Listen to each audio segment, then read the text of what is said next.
Hey, what's going on, guys? My name is Lee, and I'm so glad that you clicked on this video. What you're about to watch is one of our Brotherhood breakfast gatherings at Church on the Move. And this year, we're talking about igniting the fire of God inside of us so that it burns brightly and makes an impact on the world around us. And our hope is that this video will fan that flame in you so that you can make a difference. So let's dive into it. I don't want us to waste any time with flashy introductions. Most of you know Afaya. I specifically this morning matched my shoes and my sweatshirt because Afaya always has outfits. I don't know how you do it, Believe man. it. Believe it. You got style, dude. And I like that about you as someone who has no style whatsoever.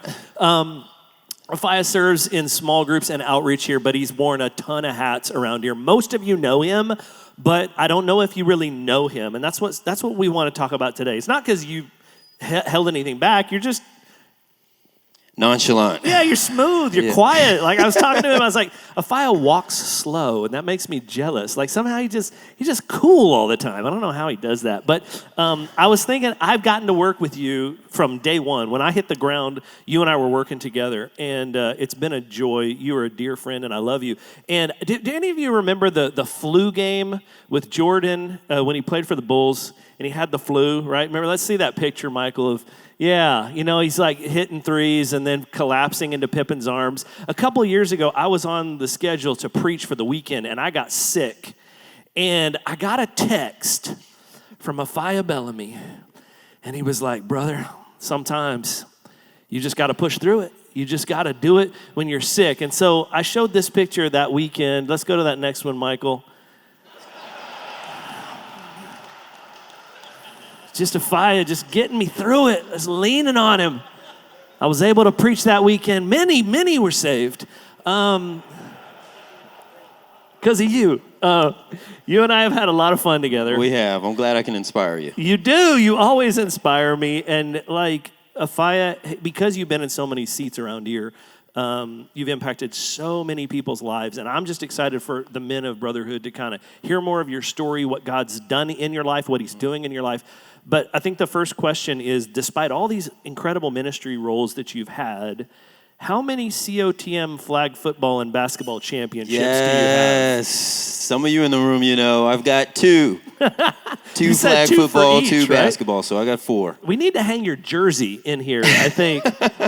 And that's what you do now, is like you oversee that. But we're going to get to a place where sports ministry had a big impact on you. We'll get to that in your story. But let's rewind just a little bit and dive into this. You grew up an Air Force kid. Right. So talk a little bit about your childhood. Started out as a Razorback. Talk a little bit about that. Let me first start by saying it's an honor to be in front of you guys today and share a little bit about my story. The second thing I want to say is woo pig. I know there's a few of you in here. I know we're the minority, but hey, we got to represent. We got to stick together.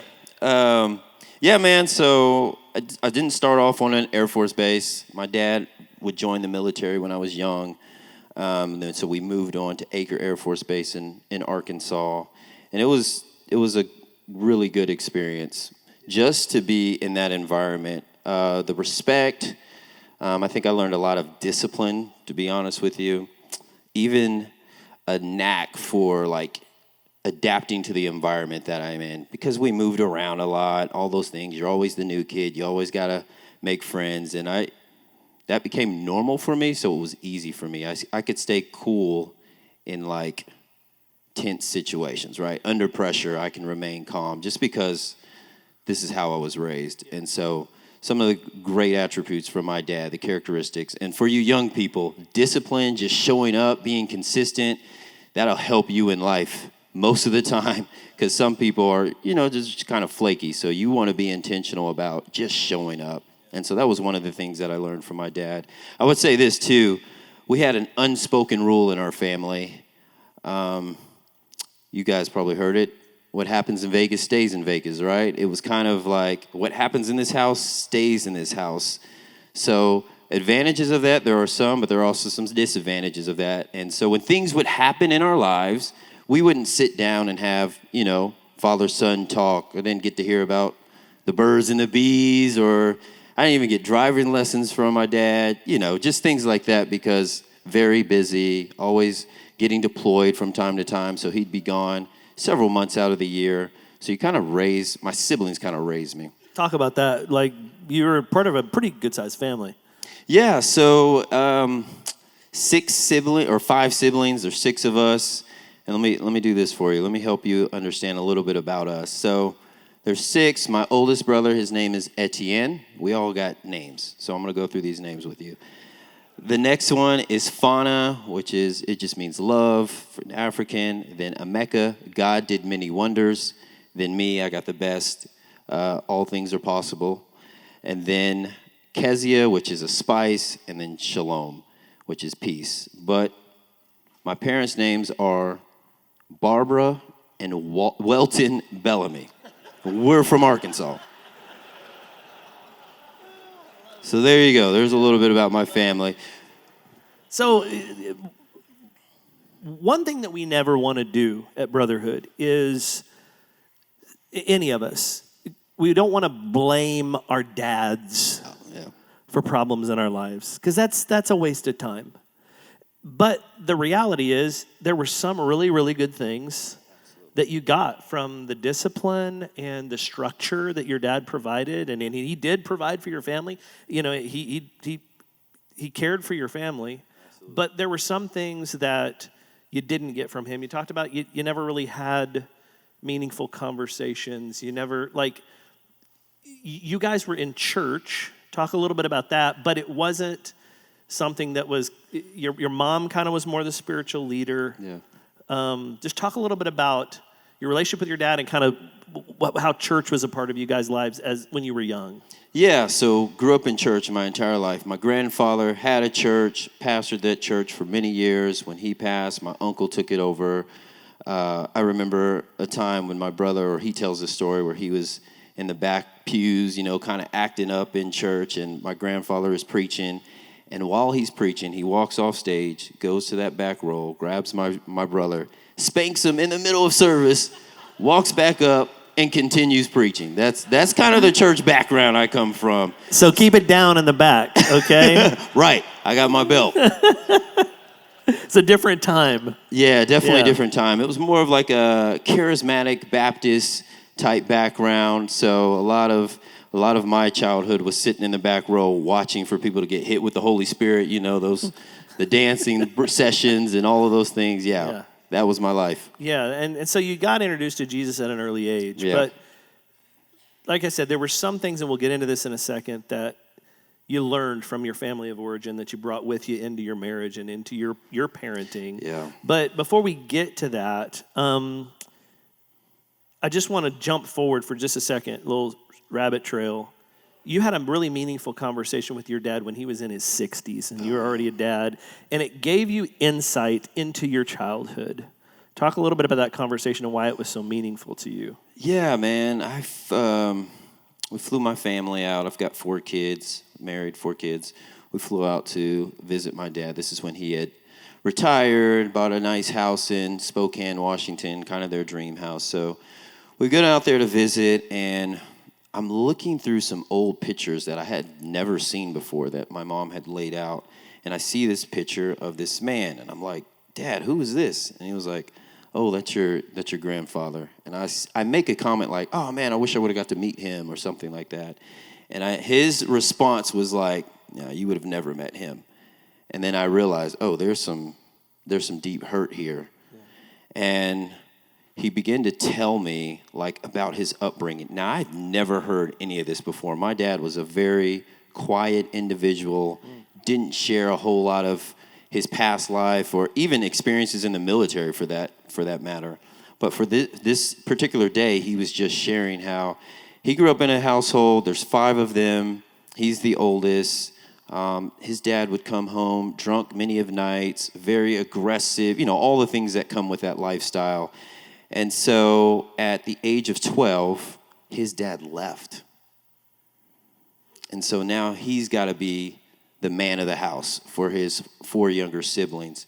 And so he talks about having to get a paper route and just kind of work early to help my grandmother raise his younger siblings.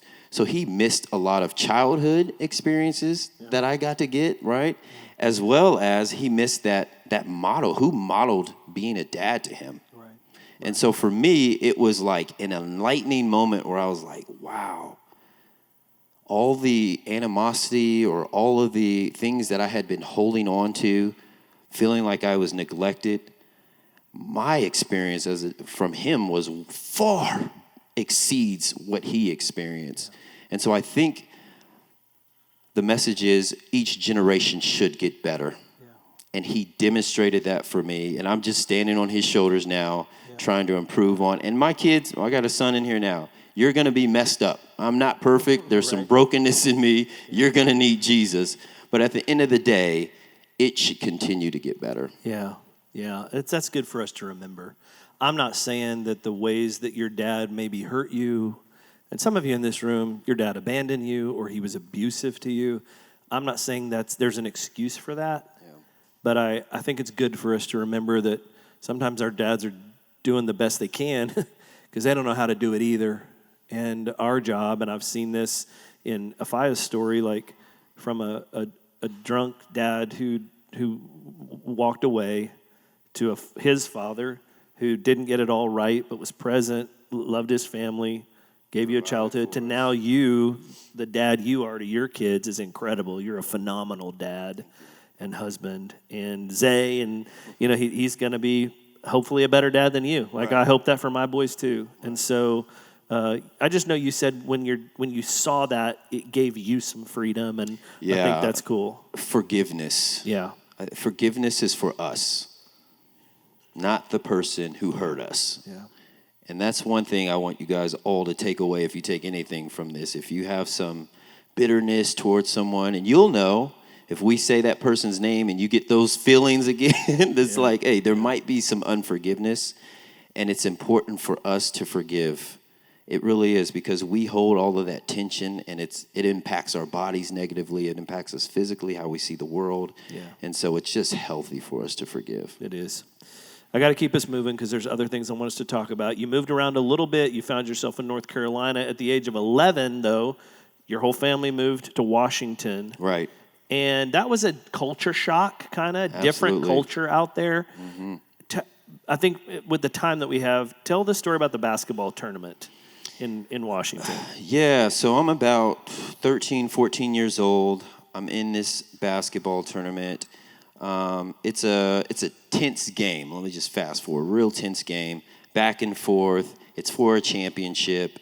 But there's some name calling that's happening from both sides. So I'm being called the N-word by the other side, and it's not even the kids. This is what's terrible about it. It's by the adults that are watching the game. And my dad gets real frustrated with this. He's not going to tolerate his son being called names. So he decides to go over to the other side. He's saying things, and they remove my dad from the game, right? And so I just remember seeing that, and I'm like, okay, this is more than just basketball right now. And so we continue to play. I'm getting fouled. I get punched in the eye or hit in the eye, and I go down and I start crying. My coach calls timeout. Hey, hold on. Timeout. Pulls us all to the side. Now, we're all standing in a circle, but he's only looking at me. He's got his hand on my shoulder. This is my coach. And, back then, there was choice language, so he's letting them fly.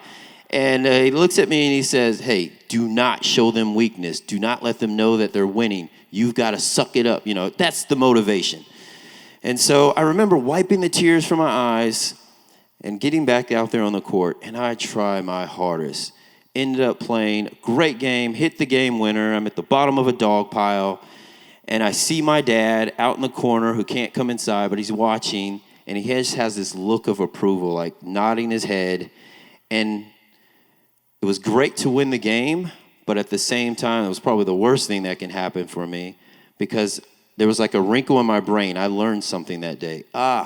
If I never show emotion, I can manage through whatever is the difficult circumstance that I'm going through. And so I believed that lie for like 30 years. I never cried after that because I just thought it was a sign of weakness. I didn't want people to know that they were winning. And this is terrible because it impacted the way that I connected with my wife.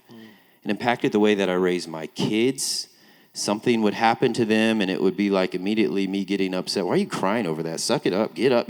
It was terrible parenting.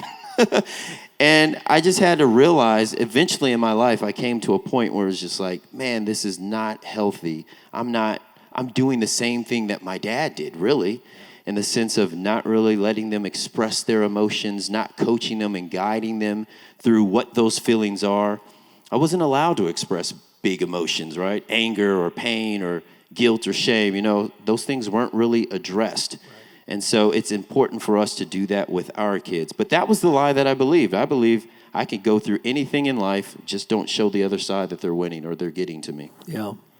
It just makes me think, like, what are these pivotal moments in your life that solidified a lie of the enemy that you've lived out? Because, like, when you told me that story and you were like, I didn't cry after that for decades. Right. It's like, man, I think this room is filled mostly with men who are healthy for the most part. So we know that we're not supposed to be dragged and pulled around by our emotions. We're not all looking to lay down on the couch and just cry all the time. And at the same time, a lie that says never be vulnerable, never show any kind of a weakness is a life of isolation. And that's where the enemy does his best work, is when he pulls us out into isolation where nobody really knows us. And some of you are living that out right now. This is an environment where you can do something different. Right. Yeah. Okay, I'm going to keep us going. Eventually, you're in Spokane for 6 years or so, and at 17, I'm just curious, you move here with your brother. Mm-hmm. He's at a certain place with the Lord. You're at a very different place with the Lord. Just talk about kind of moving here and what that looked like. Yeah, so before moving here, just grew bitterness. Like, there was a lot of adversity. When you're in a place where you're on a base, everybody is cool on the base, but you have to be shipped off base to go to school. And so you're just like thrusted into this environment where you're like, with your boys, anybody from the base, we got to stick together. We got each other's back, because it was dangerous to be in certain places that we were in. And so you just grow up to say, like, is this God? Like, is there a God here? Not that I didn't believe. I just didn't have a close relationship with him to be able to understand who I was supposed to be in those moments. So you just get this jaded look on life, on people, and there was not a whole lot of trust. Anyway, so when I moved to Tulsa, I found myself at a church. Greenwood is what it was called, which is now Transformation Church. But I was living with my brother. He was going to Rhema.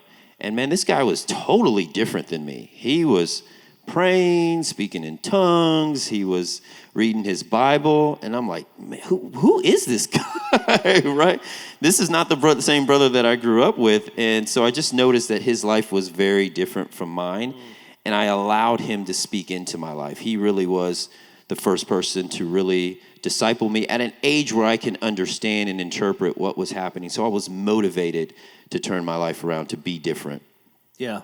Yeah. And so what happened after that? You start coming closer to the Lord, but you're moving toward the Lord, but you're also moving toward this narrative of what success looks like. Yeah. And so what were you chasing? Like, you get a pretty good job, you start climbing the ladder, and paint that picture, especially with, like, what you were wearing and what you say. Like, talk about that, because everybody will be surprised by it. Yeah, so at 17, you're asked all these questions. What are you going to be? What are you going to do? So in some way, somehow, I got this idea of what success looked like. And so for me, success was wearing a suit to work with a briefcase and one of those cell phones on my hip. That's what I saw. I couldn't even tell you what the career was. It's so hard for me to see you in a suit with a briefcase, but go ahead. Oh, man, I used to color coordinate those suits, too. When I got there, guys, I thought I arrived. You couldn't tell me nothing, right? I figured I knew it. I was there. And so I was just chasing. My identity became wrapped up in my career and my dollars, how much money I was making, what kind of car I was driving. I was just all caught up in that. Yeah, and that was kind of how you were keeping score as a man. Right. And in the midst of that, you're working at AT&T. Yeah. Kind of, you meet a girl, Brandy. Yes. Talk about that.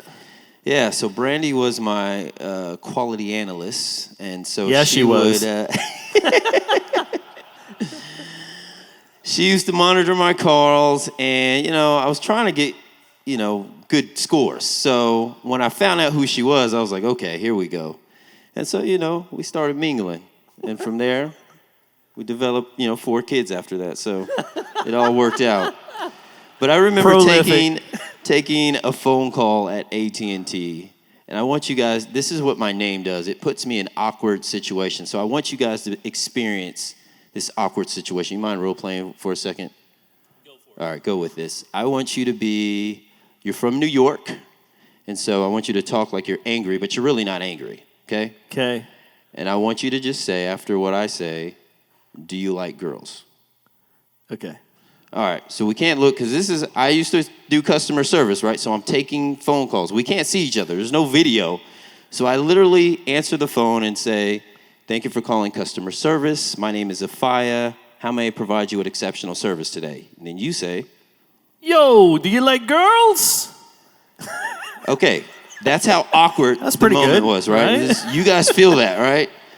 This guy could not have waited 45 minutes to talk to me, because we're always in queue, to ask me if I like girls. So I'm thinking, was it something that I said? Like, maybe I need to put some more bass in my voice. Like, what are you implying here? And so my question was, yeah, of course.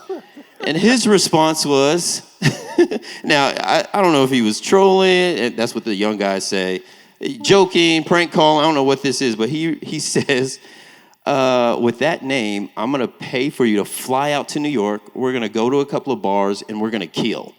That's the kind of responses that I get when I tell people my name. Or, you speak good English. Those are generally the responses. They're so surprised. So you and Brandy start dating. Yeah. She is different. She wants to read the Bible together. Like, she starts making you a better man. Right. Brandy is different from any girl I've ever dated, any guy I've hung out with at this stage in my life. Nobody wanted to read the Bible but my brother. This was new for me. And so, yeah, our relationship started that way. My brother I had got this AT&T job. I got this Infiniti. It was brand new, nice, green, my favorite color. I love this car. And my brother's like, hey, let me drive the car. I'm going to go on this date or whatever. So I'm like, all right, give him my keys. And we swap cars all the time, so it wasn't a big deal. We had an apartment together. So he comes back, wrecks my car. I'm all messed up. He's got to drop me off at work now in his car. And so I'm needing a ride home one day, and I see Brandy, and I'm like, okay, this is the opportunity right here. So I walk up to her, and I say, hey, my brother kind of wrecked my car. I don't have a ride home. Would you mind taking me home? And she looked at me. She said, you talking to me? Like she didn't know who I was talking. We're the only two standing here. Who else would I be talking to? Anyway, she said yes, took me home. And that's when I got to know her a little bit. She was in a family that was all into music, but they were into the drugs and drinking and all those things. And she had recently found a church that she was going to, and it had changed her life. So she's at this stage of life where if you're going to hang out with me, we're going to talk about Bible. This is where I'm going in my life. And so I was down with that. And beautiful relationship. We've been married 23 years. Yeah. And Brandy's an amazing woman. And she's a blessing to our church. I'm going to fast forward you a little bit. You get married. You have Zay. Right. And your career's going well, but you've got junk and baggage that you brought into the marriage. Brandy has her own junk and baggage. You loved Greenwood, but you felt like it was time for a change. You had a conversation with a coworker. Said, hey, come to my church. Talk about that. Yeah, I think, and you guys know this, when you get married, you come from two different backgrounds. You all have brokenness, regardless of what it is. You might not realize that brokenness, and you develop like ways to survive, and you don't realize how destructive those ways are. And so for us, in this time, we weren't getting along great. You have a kid in now, and it's just like our time is split. We're going to church. We we're those new parents, so we're not like, we're looking at the nursery and like, I don't know if we're going to put our kids in there. It was an older building. It didn't look clean. All of those things are going through our mind. So we're bringing Zay into the church service with us, main service, and he's like messing with envelopes and all those things. And I put them on her lap, and she puts them on mine. We're like getting half of the message at this point. So we're telling some friends about this, some coworkers, and they invite us to Church on the Move. They're like, hey, our kids love Church on the Move. You should try it. They've got a fantastic children's ministry. So I decided to come check it out. I'm still going to go to my church on Sunday because I'm not sure about this church. And so we come on a Saturday night. Anyway, my wife is pregnant with our second child, and we come to service. And it was some weird experience. So we come in, and it's culture shock, number one. Just imagine Greenwood, where I am, going to church out north. I come here, and it's like, okay, this feels like Spokane. This is different, all right. So I'm back in this environment. I go into the church service. After we drop our kid off, which he loved, like, we put him through a little window. It was well lit. We were like, okay, this is nice. And he didn't cry when he went in. So we were like, all right, we're going to try this out. So we go into the service. And this was a different time of Church on the Move. Those of you who experienced Church on the Move today, back then, it was just a completely different experience. So auditorium hosts were wearing the like maroon blazers and, you know. So we're in this church, and I'm like, okay, this is cool. My wife is pregnant and has to go to the bathroom often. So she leaves to go to the bathroom. And it's taking forever. So I'm like, are you okay? And she's like, yeah, the doors are locked. I can't get back in. I'm like, oh, man, what is going on? What is happening? So as we're texting back and forth, an auditorium host walks up to me. I have my cell phone. I'm texting my wife, you know, and it's on my hip. I pull it off my hip. And he kind of mushes it down in my lap and says, hey, no cell phones in here. And so my experience at Church on the Move was like, I'm never coming back once I get I'm done with this. And so we leave that church service, and we don't come back for years. Yeah. It's probably 5 or 6 years before we come back. Wife got locked out, and you got in trouble during the service. Right. So, by AT. Right. Yeah, a good friend of mine, he's in my small group. He should be in this room if he's not. AT, thank you. You got in trouble. Thank so you like, nah, Church on the Move is not for us. And really, a lot of time passes, but then you get invited to do something that has nothing to do with church. Right. Chris George had met me, invites me to come play basketball. Back then, we called it basketball on the move, so bottom. Bottom. So I'm playing in this basketball league, and this is the time when Pastor Greg is playing, Ethan, Vance, you got Pastor Witt is playing, Gabe, all the guys are playing. So we're hooping. I meet some of these guys. They're cool. I get invited to come back to the church, and it's like 2000, probably 10-ish is when we came back, and I was like, okay, at least I know some people here. And then the Blazers were gone too when we got back, so different We experience. were relaxing just a little bit. Yeah, just a little bit. Yeah. So you guys try it again. You go through membership class. Right. And you decide to volunteer. Yeah. Talk about your first little... So I show up to volunteer. My very first day, I'm meeting the guy. It's Andrew Stone. He oversees our production. And honestly, I know nothing about cameras, but I'm starting a family, and I'm like, I should probably learn how to take better pictures. I'm interested in buying a camera, so why not just check production box? So when I show up, there's this guy, spiky hair, blonde hair. I've never met him before. His name's Andrew Stone. He's a wild character, but he's with Josh Anderson. And... I'm like, hi, my name is Ifeanyi. He's like, how do you say that name again? And I tell him how to spell it or say it. And then he says, well, this is Josh. We hear you should be serving at 180, so you're going to go be a part of the youth ministry. And I'm like, okay. You know, I didn't have a whole lot of say-so in it, but I was game for anything. Yeah. And so you start serving at 180, and you're good at it. You like it. I do. Yeah. Love it. Overseeing bus ministry. Uh-huh. Busing kids in from Owasso and Catoosa, just all over. We're bringing kids in, but that didn't last long. There was a lot of fights, a lot of just unhealthy things happening. It was so bad that our Lincoln students weren't even coming anymore. So, yeah, we stopped the bus ministry. I mean, you can see that we're short on time, and I'm watching my watch here too. But you, the Lord is leading your family. You're moving in the right direction. Mm-hmm. You're plugged into a good church, and all of a sudden you get an opportunity with your job that you're like you're about to take it, and it's Oakland, California, director level with AT&T, money, right, recognition of your skills.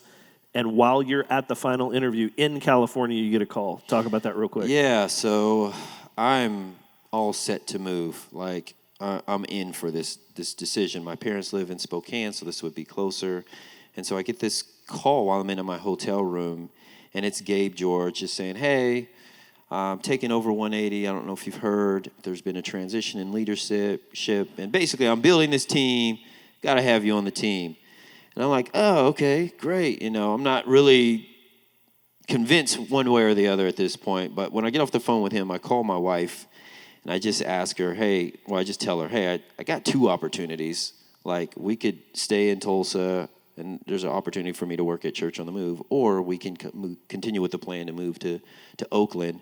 We're already scheduled for her to fly out and look at houses. And her response to me, I didn't even get to tell her about money anyway. She just said, you know which one you need to do. And immediately my heart kind of sunk because I was like, yeah, probably. And you know what? Now that I look at it, it's the best decision that I could have made, because the path that I was on, the trajectory that I was on, the people that I was surrounded by were all same as me. Focus on money, focus on your career, your image. And coming here was very humbling. And I would say that I'm a better friend, a better dad, a better husband, a better Christ follower because of the community that's around me. Yeah, and because we're short on time, I want to fast forward to, and I'll tell you what, and I've done this a couple times, when we have a couple more things that we really want to talk about, we run out of time, because we really want to honor you guys' time and get you out of here on time. Why don't you and I plan on doing a follow-up podcast and talk about some of these last things. But you have moved into a lot of different areas while you've worked here. 2 that you're really, really good at that you're serving in now are small groups and outreach. I'm just going to say this for you. I know you, and we'll talk about this on the podcast, but small groups really opened up a whole new world for you when it comes to relationships, and that changed you and your family's life, as it tends to do when you begin to walk in intimate relationship and love with other people who love you and love God together. It's a big game changer. Yeah. And then you took over outreach, God Behind Bars, what we do outside the walls of this building. Yeah. Here's what I want to finish with, and this will be kind of an encouragement for guys in this room that might want to be involved. Talk about just recently going and trying to help after a big storm and going up to that lady's door. I think that captures kind of what we're trying to do with outreach and what you oversee. Just real quick, tell that story. Yeah, so we're in Bristow, storms. Knock on this lady's door, and she doesn't answer it. She yells through the whole door, what do you want, right? And I just say, hey, I saw that you had some trees down, and she immediately cuts me off. I can't pay you. Somebody's already stopped by. I don't have that kind of money. Please leave me alone. And I had to explain, ma'am, I'm from Church on the Move. We're not here to charge you anything. This is free. We just want to show the love of God. Can we serve you that way? She opens the door, lets us in. She's now offering me coffee and breakfast. And it's like, hey, all we want to do is serve you. So we got her information. We came back. She had a tree on her roof, some trees that had fallen over. We came back with like 17, 18 guys, chainsaws, cut them up, got them taken care of, and she was just so grateful. But that's the opportunity that we get to be the hands and feet. We were saved by his works for his works. Yeah. Man, that's good. So tell guys, without going into all the details of what all outreach does, I think there are men in this room that are like, I don't really want to hold babies in the nursery. I don't even know if we let guys do that. I don't want to do kids ministry. I don't want to hold a door on the weekend. But you start talking about firing up my chainsaw and making a difference in an older woman's house to change her life. Yes, I want to do that. Right. How do people get involved with outreach here? Yeah. So every month we do something called Saturday Serve. And so we are going into the community and we're doing community projects. Or if there's something that comes in with disaster relief, we'll assemble a team of guys who have skid steers, chainsaws. If you just want to help someone take care of their lawn, or there's always ways that we can go out into the community and really show the love of Jesus. Again, we are called to love one another. And this, I give you a new commandment, to love one another. And this is how we are marked. We are marked by the way that we love people as his disciples. Yeah, that's right. If people are interested in Saturday Serve, is that just like on cotm.info? cotm.info. You can sign up there. It's always there. We're a month in advance. We'll tell you where we're going. And we also have an email that goes out to anyone who's signed up for it one time. You'll get an email that just basically says, every month, here's where we're going. And you either click the link and say, yeah, I'm in this month, or you just don't click it at all. Yeah. Can you guys thank Ifeanyi for sharing his story with us?